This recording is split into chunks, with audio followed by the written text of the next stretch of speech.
ശ്രീല, മരിച്ചുപോയ മുൻ ADM നവീൻ ബാബുവിന്റെ കേസ് അന്വേഷണം ഇപ്പൊ ഒരു മാധ്യമങ്ങളും ഫോളോ ചെയ്യുന്നില്ല.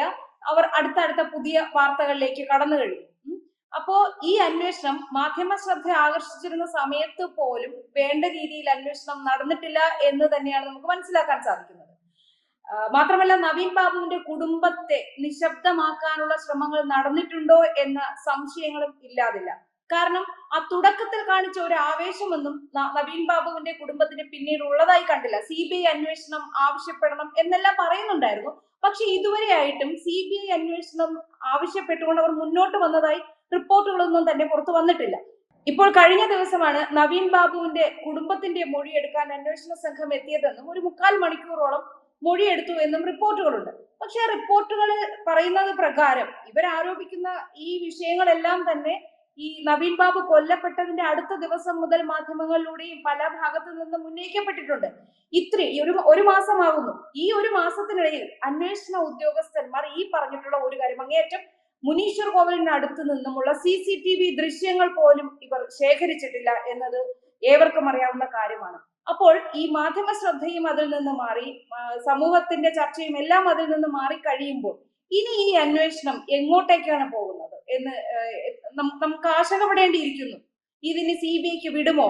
നവീൻ ബാബുവിന്റെ കുടുംബം CBI അന്വേഷണം ആവശ്യപ്പെടുമോ? ഒരനക്കവും ഇപ്പൊ ഇല്ല. അപ്പൊ അങ്ങനെയാണെങ്കിൽ ആ കുടുംബത്തിന്, നവീൻ ബാബുവിന് നീതി ലഭിക്കുമോ?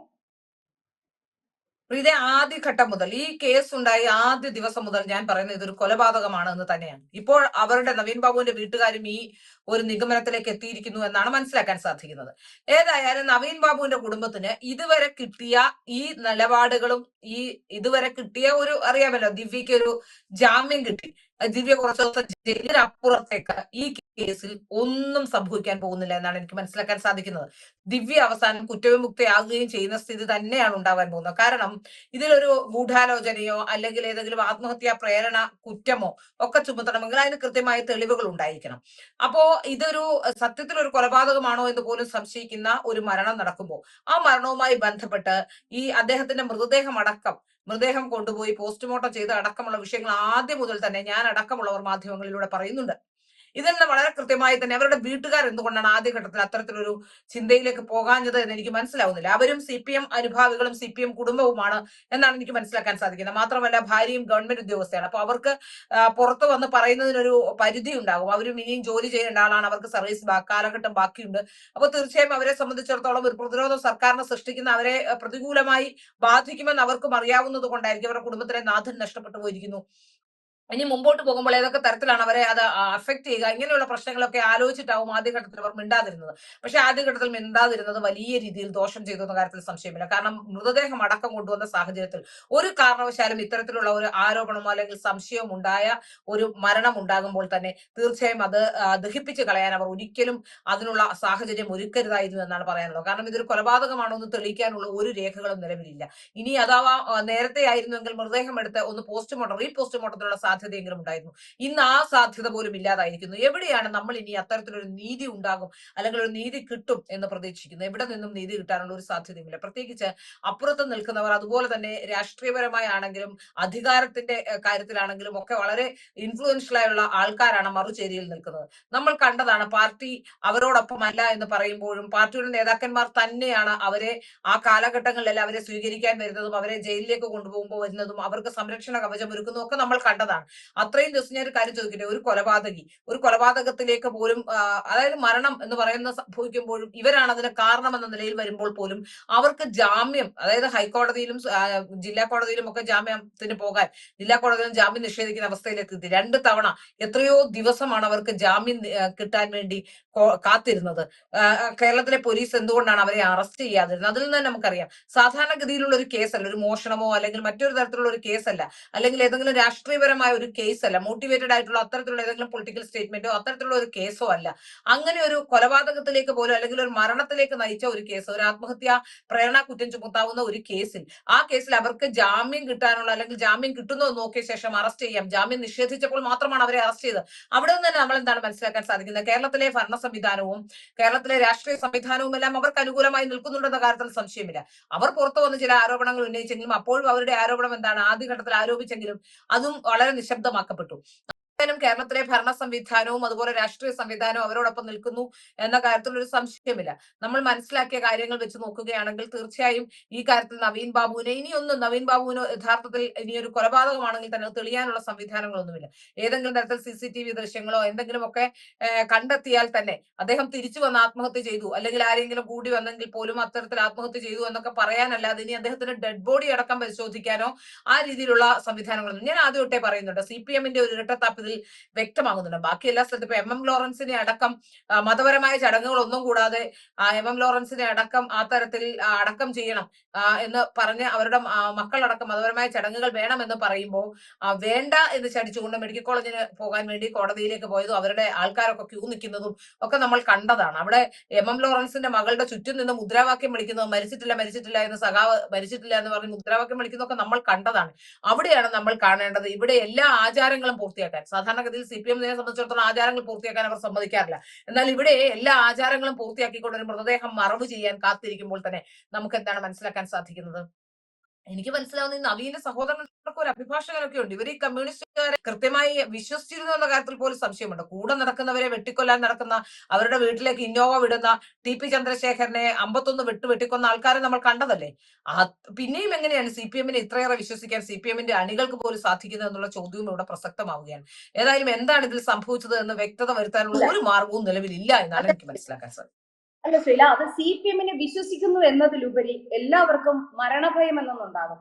ഇപ്പോ ആ കുടുംബത്തിന് ഒരാളെ നഷ്ടമായിരിക്കുകയാണ്. ഇനി കൂടുതൽ നഷ്ടങ്ങൾ സഹിക്കാൻ ആ കുടുംബം തയ്യാറാവുമോ? ഇല്ല. അത് ആലോചിക്കുമ്പോൾ അവർക്ക് വന്ന ഉണ്ടായ നഷ്ടം അത് നികത്താനാകാത്തതാണ്. പക്ഷെ ഇനിയും നഷ്ടങ്ങൾ ഉണ്ടാകാതിരിക്കാനല്ലേ അവർ ശ്രമിക്കും. കാരണം ഇപ്പോ എല്ലാവരും ദിവ്യ യാത്രയപ്പ് ചടങ്ങിൽ സംസാരിച്ച ആ കാരണത്താൽ മനം നൊന്ത് അദ്ദേഹം ആത്മഹത്യ ചെയ്തു എന്ന് തുടക്കം മുതലേ മാധ്യമങ്ങളിൽ അങ്ങ് പ്രചരിപ്പിക്കുകയായിരുന്നു.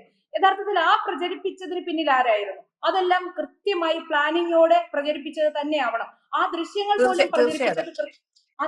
പോലും പ്രചരിപ്പിച്ചത് ഈ ഒരു ഉദ്ദേശത്തോടു കൂടി, ഇദ്ദേഹത്തിന്റെ മരണത്തെ കൊലപാതകം എന്നത് ആൾക്ക് ചിന്തിക്കാൻ പോലും ആവാത്ത രീതിയിൽ ഇതൊരു ആത്മഹത്യയാണ്, ഈ ഒരു പ്രചാരണത്തിൽ അദ്ദേഹം മനം നൊന്താണ് ആത്മഹത്യ ചെയ്തത് എന്ന് വരുത്തി തീർക്കാൻ വേണ്ടിയാണ് എന്നുള്ളത് പകൽ പോലെ വ്യക്തമാണ്. മറ്റൊരു കണ്ണൂരത്തെ ഒരു BJP നേതാവ് ചാനൽ ചർച്ചയിൽ വന്നിരുന്നു പറഞ്ഞതാണ്, അദ്ദേഹത്തെ മുനീശ്വർ കോവിലിന് സമീപം വെച്ച് അദ്ദേഹത്തിന്റെ ഒരു സുഹൃത്ത് കണ്ടതാണ്, ബാംഗ്ലൂർ പോകുന്ന വഴിക്ക് സംസാരിച്ചിട്ട് പോയതാണ്. അപ്പോൾ നവീൻ ബാബുവിന്റെ പുറകിൽ ഒരു ബൈക്ക് അദ്ദേഹത്തെ ഫോളോ ചെയ്യുന്നുണ്ടായിരുന്നു. ഹെൽമെറ്റ് ധരിച്ച 2 പേർ ആ വാഹനത്തിൽ ബൈക്കിൽ ഉണ്ടായിരുന്നു. ഇദ്ദേഹത്തോട് അവിടെ നിന്ന് സംസാരിക്കുമ്പോൾ നേരത്തെ പരിചയമുണ്ടായിരുന്നു. സംസാരിക്കുമ്പോൾ ആ ബൈക്ക് അവിടെ നിർത്തുകയും ഇദ്ദേഹം നടന്നപ്പോൾ ഫോളോ ചെയ്യുകയും ചെയ്തു. ഒരു സംശയകരമായ സാഹചര്യത്തിലാണ് അത് കണ്ടത് എന്ന് ഈ BJP നേതാവ് ചാനൽ ചർച്ചയിൽ വന്നിരുന്ന് പറയുകയാണ്. ഈ ഒരു പോയിന്റ് മറ്റൊരാളും ഇത് നോട്ട് ചെയ്യുകയോ അതിന്റെ മേലൊരു ചർച്ച നടക്കുകയോ അല്ലെങ്കിൽ പോലീസ് ഇത് സംബന്ധിച്ച വിവരം ശേഖരിക്കാൻ ആ നൌഷാദിന്റെ നമ്പർ ശേഖരിക്കുകയോ നൌഷാദിനെ കോണ്ടാക്ട് ചെയ്യുകയോ അതല്ലെങ്കിൽ മുനീശ്വരൻ കോവിലിന്റെ അവിടെയാണ് ഇദ്ദേഹം ഇറങ്ങിയത് എന്ന് പറയുന്നുണ്ട്. എന്നാൽ അവിടുത്തെ ആ പ്രദേശം മൊത്തത്തിൽ ഒരു പ്രശ്നബാധിത പ്രദേശമാണെന്നും അവിടെ അതുകൊണ്ട് ഏകദേശം ഒരുപാട് CCTV പല ഭാഗത്തായി ഉണ്ട് എന്നും അവിടുത്തെ ആൾക്കാർ തന്നെ പറയുന്നുണ്ട്. അങ്ങനെ വരുമ്പോൾ ഈ CCTV ദൃശ്യങ്ങൾ ശേഖരിക്കുക എന്ന് പറയുന്നത് പോലീസിന്റെ ആദ്യത്തെ നടപടിയായിട്ട് ചെയ്യേണ്ട ഒരു കാര്യമാണ്. പക്ഷെ അത് ഇതുവരെ ചെയ്തിട്ടില്ല എന്ന് പറയുമ്പോൾ അതെ, ഈ പറയുമ്പോൾ തന്നെ പോലീസ് അന്വേഷണ സംഘം ഒരിക്കലും ഇതിന്റെ തെളിവുകൾ ശേഖരിക്കുകയുമല്ല, ഇതൊരു ആത്മഹത്യയായി വിലയിരുത്തപ്പെടുകയും ചെയ്യും. മാത്രമല്ല, ഒരാൾക്കെതിരെ ആത്മഹത്യാ പ്രേരണ കുറ്റം ആരോപിക്കണമെങ്കിൽ, അതിന് ശിക്ഷ ലഭിക്കണമെങ്കിൽ ചെയ്യേണ്ട ഒരു പ്രവൃത്തിയും ദിവ്യയ്ക്ക് മേൽ ആരോപിക്കാനില്ല. ദിവ്യ വാക്കെടുത്തൊന്നും പറഞ്ഞിട്ടില്ല, ഒരു കാര്യം പരാമർശിച്ചു പോയിട്ടേ ഉള്ളൂ. അതുകൊണ്ട് തന്നെ ദിവ്യയ്ക്ക് ജാമ്യം ലഭിക്കുന്നതിന് തന്നെ ഇതൊന്നും ഒരു തടസ്സമല്ലായിരുന്നു. പക്ഷെ ജനവികാരം മാനിച്ചാണ് ആദ്യത്തെ ആഴ്ചയിലൊന്നും കോടതി മുൻകൂർ ജാമ്യം കൊടുക്കാതിരുന്നത്. പക്ഷെ അവർ ജാമ്യം അർഹിക്കുന്നുണ്ട്, നിയമപരമായി അവർ ജാമ്യം അർഹിക്കുന്നത് തന്നെയാണ്. അതുപോലെ തന്നെ ഇതിൽ ദിവ്യ കുറ്റക്കാരിയാണ് എന്ന് സ്ഥാപിക്കാൻ ഈ അന്വേഷണ സംഘത്തിനും സാധിക്കില്ല. മറിച്ച് നവീൻ ബാബുവിന്റെ വക്കീലിന് ദിവ്യ കുറ്റക്കാരിയാണെന്ന് സ്ഥാപിക്കാനും കഴിയില്ല. അതുകൊണ്ട് തന്നെ ഇത് ഒരു ആത്മഹത്യയായി തന്നെ രജിസ്റ്റർ ചെയ്യപ്പെടുകയും ആത്മഹത്യയായി തന്നെ എഴുതി തള്ളുകയും ദിവ്യ കുറ്റവിമുക്തമാക്കപ്പെടുകയും ചെയ്യും. കൊലപാതകൾ സേഫായി ജീവിക്കുകയും ചെയ്യും. കാരണം ഈ കൊലപാതകത്തിന് പിന്നിൽ വലിയൊരു മാഫിയയും ഭൂമാഫിയയും ബിനാമി ഇടപാടുകളും ആ ഇടപാടുകളുമായെല്ലാം CPM-ന്റെ തലതൊട്ടപ്പന്മാർക്ക് വളരെ അടുത്ത ബന്ധമാണെന്നും എല്ലാം വളരെ വ്യക്തമാണ്. എന്നിട്ടും അന്വേഷണ സംഘത്തിന്റെ കൈകൾ കെട്ടിയിട്ടിരിക്കുകയാണ് ഇവിടത്തെ ഈ ഭരണ സംവിധാനം എന്ന് ഏവർക്കും അറിയാം. അപ്പൊ ഈ അന്വേഷണം എവിടെ എത്തുമെന്നുള്ള കാര്യത്തിൽ എല്ലാവർക്കും ഇത് പകൽ പോലെ വ്യക്തമാണ്. ഇത് അന്വേഷണം ഒരിടത്തും എത്താൻ പോകുന്നില്ല. CBI അന്വേഷണം വന്നാൽ മാത്രമേ, CBI അന്വേഷണം വന്നു കഴിഞ്ഞാൽ ഈ അന്വേഷണ ഉദ്യോഗസ്ഥർ കുടുങ്ങുമെന്നുള്ള കാര്യത്തിൽ യാതൊരു സംശയവുമില്ല. അങ്ങനെയാണെങ്കിൽ യാതൊരു കാരണവശാലും CBI അന്വേഷണത്തിനെ സംസ്ഥാന സർക്കാർ അനുകൂലിക്കുകയോ ഈ CPM അതിന് അനുവദിക്കുകയോ ഇല്ലെന്ന് മാത്രമാണ് എനിക്ക് പറയാനുള്ളത്. തീർച്ചയായും അങ്ങനെ തന്നെയാണ് പ്രീത. ഇപ്പൊ CBI അന്വേഷണം വന്നാലും ഇതിൽ കാര്യമായി ഒന്നും തെളിയാനൊന്നുമില്ല. കാരണം എന്താണെന്ന് വെച്ചാൽ ഒരു കേസിന്റെ തുടക്കഘട്ടത്തിൽ അതിന്റെ ആ ഫസ്റ്റ് ഇൻഫർമേഷൻ റിപ്പോർട്ട് എന്ന് പറയുന്നത് എന്താണ്? ആദ്യം കിട്ടുന്ന വിവരങ്ങൾ ശേഖരിക്കുക എന്നുള്ളതാണ്. ഇവിടെ ഇപ്പോ CCTV ദൃശ്യങ്ങളാണെങ്കിൽ നശിപ്പിക്കപ്പെട്ടിരിക്കുന്നു. ഒരുമാതിരിപ്പെട്ട തെളിവുകളെല്ലാം, ആവശ്യമുള്ള തെളിവുകളെല്ലാം നശിപ്പിക്കപ്പെട്ടിരിക്കുന്ന ഒരു അവസ്ഥയാണുള്ളത്. ഇവിടെ കൃത്യമായ ഒരു അന്വേഷണം നടന്നിട്ടില്ല. യാതൊരു തരത്തിലും 1% പോലും നവീൻ ബാബുവിന്റെ കുടുംബത്തിന് നീതി കിട്ടാൻ ഒരു മാർഗവും ഇല്ല എന്ന് തന്നെ. ഇപ്പോ നവീൻ ബാബുവിന്റെ കുടുംബത്തിന് ആകെ ആശ്വസിക്കാനുള്ളത് ദിവ്യ ഗുണദോഷം ചെയ്യുന്നു എന്ന് മാത്രമാണ്. ഇതിനപ്പുറത്തേക്ക് ഒന്നും തന്നെ സംഭവിക്കില്ല. ദിവ്യ കുറ്റവിമുക്തയാക്കപ്പെടും. ദിവ്യ വീണ്ടും രാഷ്ട്രീയത്തിലേക്ക് സജീവമാകും. എല്ലാം സംഭവിക്കും. ഒരു കാര്യവുമില്ല. നവീൻ ബാബുവിന്റെ കുടുംബത്തിന് മാത്രമാണ് ഇതിൽ ആത്യന്തികമായി നഷ്ടമുണ്ടായത്. അതിന് കാരണം ചിലപ്പോഴെങ്കിലും അവരുടെ ഒരു മെല്ലെപ്പൊക്കും അതിന് കാരണമായിട്ടുണ്ടോ എന്ന് സംശയിക്കേണ്ടിയിരിക്കുന്നു. കാരണം ആദ്യഘട്ടത്തിൽ മൃതദേഹം സംസ്കരിക്കാതിരുന്നുവെങ്കിൽ ഇപ്പോൾ CBI ഒക്കെ വന്നാൽ ഏതെങ്കിലും തരത്തിൽ അത് കൊലപാതകമാണോ തെളിയാനുള്ള വിദൂര സാധ്യതകളെങ്കിലും ഉണ്ടായിരുന്നു. എന്നാൽ ആ സാധ്യതകളെ കൂടി അടയ്ക്കുകയാണ് അവരുടെ വീട്ടുകാർ. ആ സമയത്ത് എടുത്ത ഒരു ഇമോഷണലായ തീരുമാനം, ഒരു പക്ഷേ സംസ്കരിക്കാൻ എടുത്ത ഒരു തീരുമാനം വളരെ ഇമോഷണൽ ആണ് എന്ന് എനിക്ക് തോന്നുന്നു. ആ സമയത്ത് എടുത്തൊരു തീരുമാനം പോലും അതിലേക്ക് നവീൻ ബാബുവിന് നീതി കിട്ടാനുള്ള സാഹചര്യം ഇല്ലാതാക്കിയിട്ടുണ്ടെന്ന കാര്യത്തിൽ സംശയമില്ല.